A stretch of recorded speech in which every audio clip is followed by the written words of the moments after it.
Hello दोस्तों, नमस्ते, प्रणाम। आप लोग कैसे हैं? आशा करता हूँ आप लोग अच्छे होंगे। आइए दोस्तों, आप लोगों के बीच में एक भोजपुरी सॉन्ग गा रहा हूँ। आप लोग को अच्छे लगे तो लाइक कमेंट कीजिए और हमारे वीडियो में बने दोस्तों आप लोग। हरी घरी हरी हरी लागेलू, सोना सड़िया में परी लागेलू। हरी घरी हरी हरी लागेलू, सोना सड़िया में परी लागेलू। तारा पिसिया के जोड़ा नइखे, जरे वाला मोर करी लागेलू।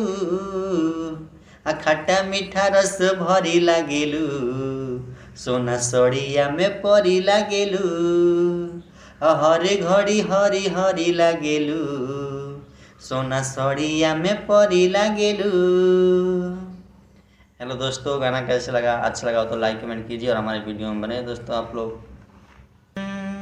करे काजरवा जियरवा बेकाबू, लागे भरल बा नजरवा में जादू, नजरवा में जादू। हवा में ओढ़नी उड़ावत चलेलू, फिल्म में दिल धड़कावत चलेलू। कच्चा कली कच्चा नारे लागेलू, गंगा जल के मछरी लागेलू।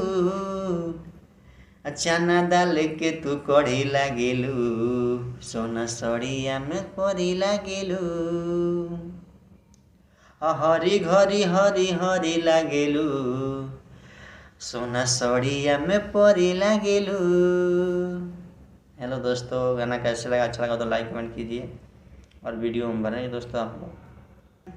ऐसन यादा बाकी क देबू घाही, ए जान जेते मचैबू तबाही, मचैबू तबाही। रवि तन्हा से इनकार कल तू, सुख मिली शंभू से प्यार कल तू। चुन मुनिया सुनरी लागेलू, एकरे जब फूल झरी लागेलू। हीरा मोती के सिकड़ी लागेलू,